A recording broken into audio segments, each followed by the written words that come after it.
Today, I want to speak to you about quite a simple concept, one that took me a little while to understand. So, stick with me through the story of my journey here as I want to bring you through my learning to experience nature in a very new way, and you might find a new perspective on how we can relate to nature. So, my name is Jake Wilson. I graduated the Outdoor Adventure Naturalist program with Algonquin College in 2020, and I coordinate the Voyageur Canoe Tour program for the Rideau Roundtable based out of Smiths Falls. And I'm also a kayak guide. I'm starting up my own business running meditation based tours in Hobie kayaks in Ottawa on the Ottawa River.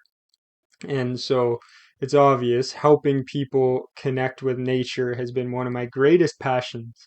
And another great passion of mine has been going on an inner journey through meditation, through yoga, and through other practices. In fact, I just returned from India. I was there for 6 months living as a monk. And well, what does that mean? Well, basically, it means I would practice meditation and yoga and other practices for 4 hours or around 4 hours a day. And on top of having classes for my personal growth, as well as learning to facilitate meditation, yoga, and wisdom sessions for others, as well as being involved in multiple other projects. So this was at Oneness. And Oneness, the core of their work is enlightenment. And so, what does that mean? Because you'll hear many different definitions of enlightenment. So, what is it in their context? And basically, it's to live free from the incessant, constant thought noise that we have going on in the background of our mind most of the time. This incessant, overactive mind chatter is leading to the inner discomfort, inner disturbance, and those those disturbances that we experience on a daily basis, which leads to the stress, the agitation, the frustration in the background of our experience all the time. Now, what does this have to do with nature connection? Well, I, for one, as well as I've heard many other people a part of this movement, have shared that through this work, they have discovered a new relationship, a new connection with nature. So this leads to the question, what is connection in this context, and what does it mean to be connected? So the main definition I've heard of nature connection that I learned in college, and I hear most people speak about, is when we're physically connecting in nature, when we're immersed in it, when we're handling nature, when we're interacting with it, when we're doing things with it.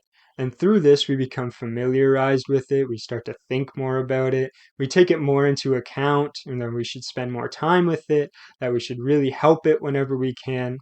But what I'm proposing is that this is a part of what it means to be truly connected with nature. And the other part comes from the definition put forth by my teachers from Oneness, the main teachers at the heart of the movement, Preethaji and Krishnaji. And they defined connection in general, not as a practice or a habit or a way of interacting, but as an inner state of being. It's a natural experience when we cultivate a meditative mind, which means a mind that has much less of that overactive mind chatter. And with this calmer state of mind, we experience a greater presence and awareness of the other, of greater presence and focus on the task that we're doing, or in our context, because we obviously want to bring it back to nature, greater presence and connection to the nature all around us. And with this calmer state of mind, our sense of separation, that we are separate from the natural world, naturally grows thinner and thinner and thinner. So I want to bring you through a little journey that starts back in my childhood. So as a young child, I think most young children are very free from our regular everyday stresses and the busy mind that goes along with it. I was full of curiosity, of wonder, of awe, of joy, of presence, and my experience of nature and my connection to it was really, really rich.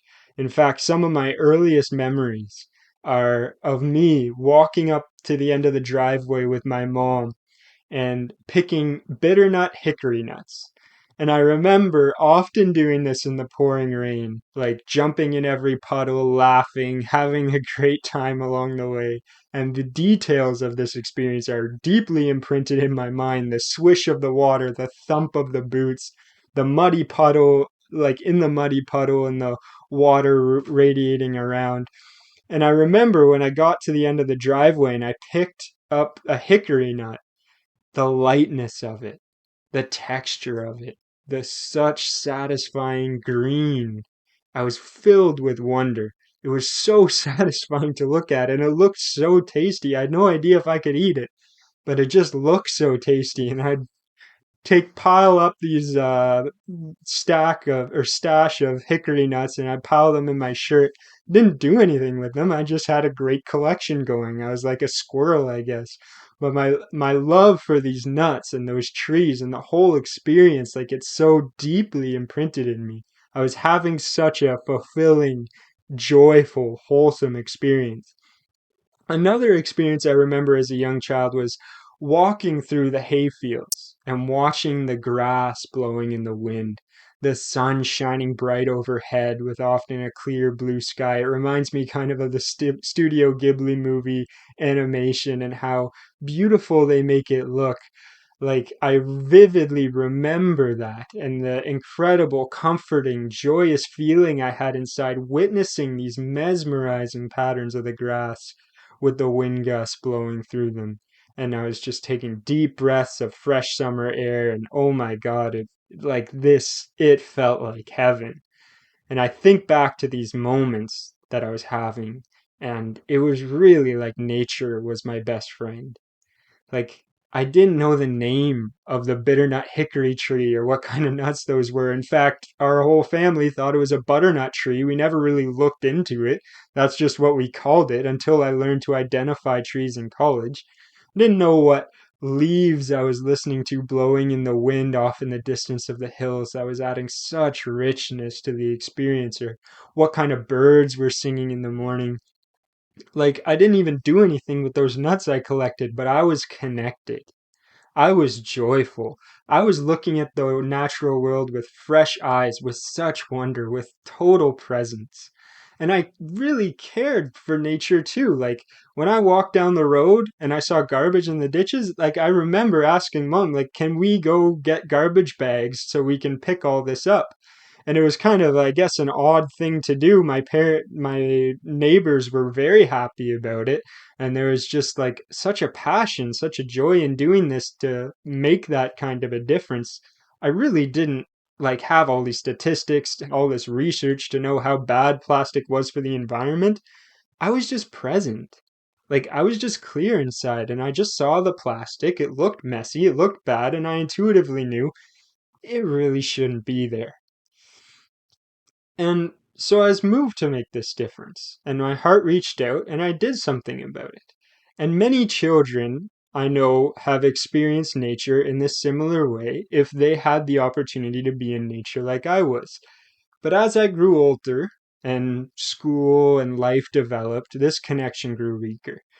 And I started distracting myself with like video games. Schoolwork started becoming a lot more, but also my biggest obsession was becoming hockey. And of course, I had my phone head buried in my first it was iPod, then it was my phone, constantly listening to music, constantly kind of in my own world. And so all these tasks, all these things that I was doing, all these technology that I was engaging with, it was taking me out of nature. So that my physical world was becoming more disconnected from nature. But at the same time, my inner mind chatter was becoming so much more busy, so anxious, so stressed, so irritated, and I became completely hijacked by these overactive thoughts all the time, like these anxious thoughts about how am I going to play in my next hockey game. Like, I became completely obsessed over how I was appearing to others, to my friends, and how to fix it. Like, what are they thinking about me? What am I looking like right now? And what am I going to look like when I do this? What did I look like when I do that? like how much schoolwork needs to be done that I haven't started yet, all these things that need to be done, and I just want to go get play video games and thinking about the video games that I want to play, like all these thoughts just repeated every day like clockwork. They were just repeating. And I really lost the ability to have that stillness in my mind, to have that calmness, and to be able to be present to anyone or anything. And I really obviously didn't take the time to cultivate a meditative mind. I think meditation is just becoming a new thing now, much less back then, much less in high school when all my friends would have made fun of me for it.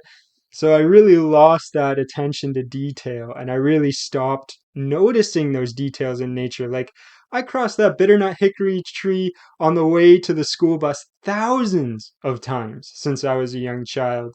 But I didn't care for the nuts, especially later on. I didn't pay attention to the sounds of the wind in the trees or the birds. My head was buried in my phone and I was going through these thoughts all the time.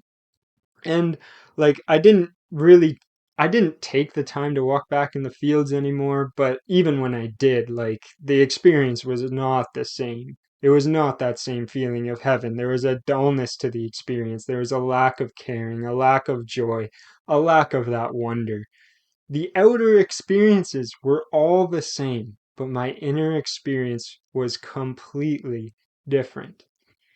And with all the time I spent picking up plastic in nature in my life, I'm very surprised to remember that time when I threw a plastic wrapper out of the window of the car and like immediately it felt off. I remember that very clearly, but immediately I also rationalized it like, oh, what's it gonna do? Like a little tiny piece of plastic. Like think of the mountains of plastic trash out there. Think about how big the world is. Like this rationalization was happening in my mind of the act that I was doing. So years passed, and especially after high school, when hockey was over, I had a lot more time to go back into nature quite a bit, and I started doing more multi day canoe trips, mountain biking, forest jogs, and this even started near the end of high school. Like in grade 10, nature actually started to become my safe space, like a space where I could feel at peace, a space where I could feel at home. And I would go for walks in the forest when I felt stressed. And I still like I've done that all up until now. I would leave the forest feeling lighter, calmer, more clear thinking, and it became a great practice for me. But even then, when I was in nature, like I was often feeling conflicted or frustrated that I wasn't able to get out there more. And I was kind of anxiously trying to get everything out of the experience that I possibly could while I was there. And again, like my mind was chattering about all the things going on in my life, and I wasn't able to be present. And I had no idea really why my experience of nature couldn't be like what it was when I was a kid. Why this dullness? Why this mundane experience of life? Why this boring experience of life? And I really didn't know how to change it. And I really, honestly, I wasn't really asking those questions. If I was, then that would be maybe sometimes I had that awareness. But like nature was helping my mental health tremendously, and the experience of it from like back then compared till now was like really, really lacking beauty. Like I was connected physically, but again, was I really present in my state? So more years passed. In 2018, a very new journey begins, taking in the meditation and the wisdom from India, moving beyond the mundane, regular experience of life into a very new state of being and being introduced to oneness and my teachers Preethaji and Krishnaji. And it didn't take long on this path for me to actually start seeing results. In fact, with every event, with every practice, that was all these practices that I was doing, that I was slowly increasing more and more over time. I was able to spend so much more time of the day with a calm mind. And I remember being a kayak guide on the coast of BC in 2019, seeing the incredible wildlife. I mean, the powerful breath of the whales that cross paths with our tour group once, the ocean breeze, the rainforest air. Like it was incredible. But I especially remember those times when I was starting to be so available to the sounds, to the sights, to the sensations I was experiencing. And the noise in my mind was so quiet, and it really felt like my senses were waking up from a sleep, and I was just taking it all in. I felt such appreciation to the nature around me for its magnificence. And when I finished college and worked for the Rita Roundtable and the Voyageur Canoe Tour program, I was now employed connecting people to nature on a daily basis. And at the same time, I was deepening this inner peace, this inner stillness. And I would watch how much more I could take in, like how magical a paddle stroke became. Like the interaction with the water, the feeling of the stroke, the sound of the gurgling water, the patterns it made in the water, the whirlpools, like it really became like magic. But I knew most of the people I was guiding weren't having the same experience while paddling. Some of them definitely were, but most people weren't enthralled at the movement of the water like I was. We interacted with nature, we learned about it, and we were connecting with it in a variety of ways like I learned in college, but it started to feel more and more incomplete to me. Like it was connecting on the physical world, which is excellent, and we need to do a lot more of that. But I was learning what it means to be connected on the inner world as well, which is really not that commonly understood. And honestly, it takes some practice, it takes some being open to it. So now let's talk about my experience of nature from a beautiful state. Like so last year, when I was coming back from India after Oneness Tapas, a very immersive meditation experience, had a big shift, and I walked back into the forest, and I vividly remember like the difference I experienced. Like, oh my goodness, like my mind is so quiet, everything around me is so feels so quiet. I was able to just sit in that stillness and be so present, and I looked at the tree and I just brought such attention, and the calmness of the tree radiating off that tree, I really started to feel it more and more and more. It was like I was starting to tune into the field that, like, like science can scientifically measure a field coming off of us, off of a tree, off of anything, and I was really starting to feel that calm field being generated from the tree. And I actually sat down and meditated in it, and it just was like that calmness just completely enveloped me. I just became so calm, so still. I felt so connected to the tree, and it was because of this like lack of this preoccupying thoughts, this distractions that would have constantly gotten in the way. And what about recently? Well, I was in India for the past 6 months, and one of the practices that we were to do every day while I was there was to be in nature, to be present to the sights, the sounds, the sensations that we feel for a little bit of time every single day. And on one of my last days, it really started to sink in just how much I was able to bring attention and joyfully connect with my natural surroundings. I mean, in this experience, I remember it was as though I was not even there. Like there was no separate me from nature. All there was the sights, the sounds, the smells, the feelings that I was that I was experiencing. All that existed in that moment was nature, and it was so vivid. And my attention to each detail of the leaf swaying in the wind, of the clouds moving over the hills, of the sounds of the birds in the jungle, of the winds in the trees, the insects, the crickets, like I could experience it all so deeply.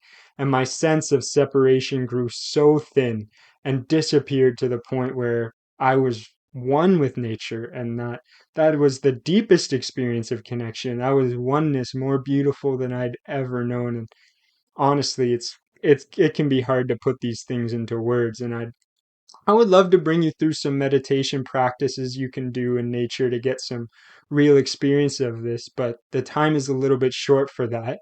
Like you can start your journey with and really any kind of meditation out in nature, but what I would suggest are two main meditations that I practice every single day, and I've received so much benefit from her, especially when it comes to relating with nature.